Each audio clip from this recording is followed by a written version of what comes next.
소득 주도 성장이 효과가 있었다는 취지로 말씀하신 것 같은데 맞습니까? 일자리 수석으로서 고용에 효과가 있었다라고 지금 확실하게 말씀하실 수 있습니까? 문재인 정부 초창기 첫 해에 일자리 수색을 하셨던 분이 국민들에게 굉장히 보여주기 쇼를 했는데 결과적으로 일자리는 실패했던 겁니다. 공공기관들을 다 이렇게 엉망으로 만들었는 겁니다. 이게 소득 주도 성장의 현 주소예요. 국감 준비하시느라고 수고들 많으셨습니다. 우리 조폐공사 사장님께 몇 가지 좀 여쭤봐야 되겠는데. 네. 개인적으로 기재부의 오랜 선배시고 젊은 시절에 굉장히 많은 가르침을 주셨던 분이라서 이 사사로이를 참 말씀드리기가 좀 그렇습니다만은 아까 조금 전에 우리 존경하는 배준영 의원의 질의에 대해서 소득 주도 성장에 대한 답변이 좀 석연치 않은 것 같아서 좀 더 질문을 좀 드려야 될 것 같아요. 소득 주도 성장이 효과가 있었다는 취지로 말씀하신 것 같은데 맞습니까? 부분적으로 일부 이제 부분적으로 어떤 측면에서 예. 효과가 있었다고 보십니까? 부분적으로 이제 소득이 좀 증가하면은 소비가 증가해서 이제 일자리가 되는 이런 부분에 대해서 있을 수도 있지 않겠느냐 하는 그런 측면. 사장님, 네. 소득 주도 성장을 모토로 내세웠던 문재인 정권에서 가장 핵심적인 가시적으로 보였던 자리라고 하는 것이 경제 수석보다도 더 상위에 일자리 수석을 만들었던 거라고 생각하는데 맞습니까? 문재인 정부 첫 출범 때 일자리 수석을 하신 분이 누구시죠? 네. 일자리, 결국 국민들한테 일자리가 가장 중요한 복지 아니겠습니까? 사장님, 네. 문재인 정부 첫 일자리 수석이 누구십니까?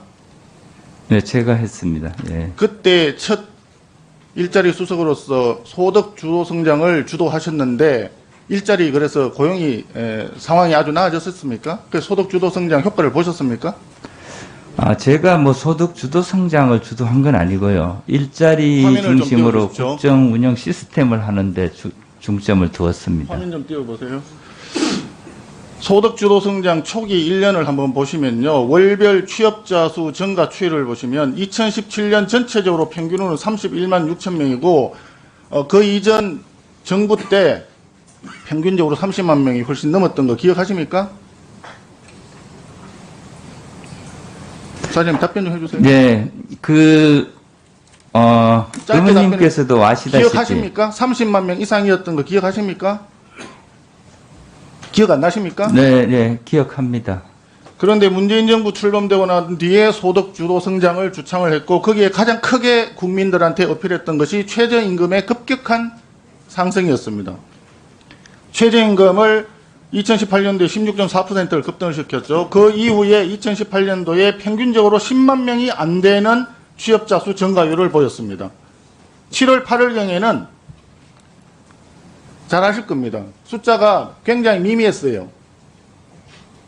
그때 일자리 수석을 하시면서 일자리 창출을 위해서 열심히 하셨을 텐데 그러면 결과적으로 일자리 수석으로서 고용에 효과가 있었다라고 지금 확실하게 말씀하실 수 있습니까?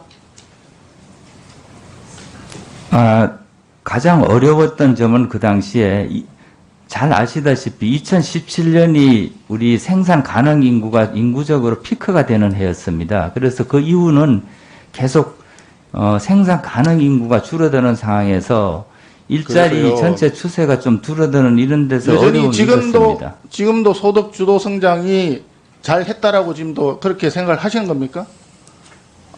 반드시 그렇게는 생각 안 합니다. 다음 페이지 한번 더 보시고 말씀 주시죠. 고용률도 보시다시피 최저임금을 급격하게 올리고 난 이후에 지속적으로 내리막길을 걸었던 겁니다. 저는 일자리 수석을 문재인 정부 초창기 첫 해에 일자리 수석을 하셨던 분이 그때 그러면 무슨 생각을 가지고 일자리 수석을 하셨는지 문재인 정부의 경제 철학과 궤를 같이 한다고 생각을 하시는 건지 그 부분이 좀 궁금합니다. 말씀 좀 해주세요. 제가 가장 중점을 둔 것은 일자리 중심으로 국정 운영 시스템을 좀 정비하는 거고, 그 다음에 이 중소벤처기업 이런 부분을 육성해서 좀 일자리를 창출하는 부분, 이런 부분이 굉장히 저는 중요하다고 생각했습니다. 일자리 상황판까지 만들어가지고 그 국민들에게 굉장히 보여주기 쇼를 했는데 결과적으로 일자리는 실패했던 겁니다. 그랬던 분이 지금 아직도 지금 다음 보시고 말씀하시죠. 다음 페이지. 한번 보세요. 지금 조폐공사 재무제표를 한번 보십시오. 자본은 3천억 수준에서 그대로 가 있습니다. 그런데 부채를 한번 보십시오. 급격하게 늘어났지 않습니까? 그죠? 네. 급격하게 늘어나고 부채 비율이 결과적으로 2021년 결산서를 보면 100%가 넘어요. 자본을 능가하고 있습니다. 공공기관들을 다 이렇게 엉망으로 만들었는 겁니다. 이게 소득 주도 성장의 현 주소예요. 근데 사장님은 줄기차게 소득 주도 성장이 일정 부분에서 효과가 있었다 그랬고, 조금 전에 답변에서는 소비 지출을 통해서 고용도 늘어났다는 취지로 답변을 하신 거예요. 그 답변이 지금도 여전히 맞다고 생각하십니까?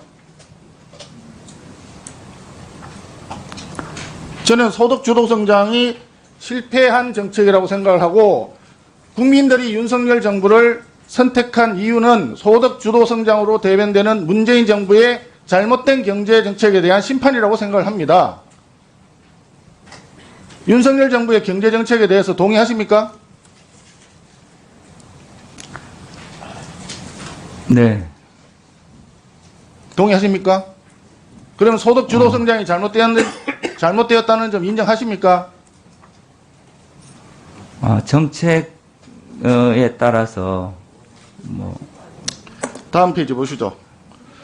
자, 조폐공사가 보니까 4년간 ICT 사업에 275억을 차입을 하고 차세대 전자여권 생산 시설 등등 해서 2019년하고 2020년을 한번 보십시오. 거의 한 2천억 정도의 차입이 급격하게 늘어났습니다. 왜 이렇게 급격하게 차입이 늘어났습니까?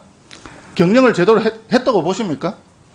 두 가지입니다. 제가 이제 가니까 이미 이 투자해서 늘어났는데요. 두 가지인데, 하나는 차세대 전자여건이 처음 우리가 한 10년 만에 이 시행을 하는 바람에 한 1,000억 가까이 거기 이제 투자가 됐었습니다. 그러니까 그 다음에 또 한 가지는 화폐 시설에 대해서 2005년에서 2009년 이 사이에 초반에 그 2000년대 초에 이제 투자를 하고 그 이후에 거의 투자가 안 됐습니다. 그래서 대개 내용 연수가 한 10년인데 그 부분이 본격적으로 교체 투자를 한 것이 한 2018년, 19년 이때부터입니다. 그래서 그때 투자 계획 세워서 투자했던 부분이 지금 이제 거의 마무리가 된 이런 상황입니다. 그래서 제가 가서는 그 부분에 대해서 투자를 아직 안 된 부분에 대해서는 다시 투자를 일부 조정도 하고, 상당히 아주 고강도의 이 경비 좀 자체 절감도 하고 이런 식으로 해서 경영 수질 개선하려고 노력했습니다.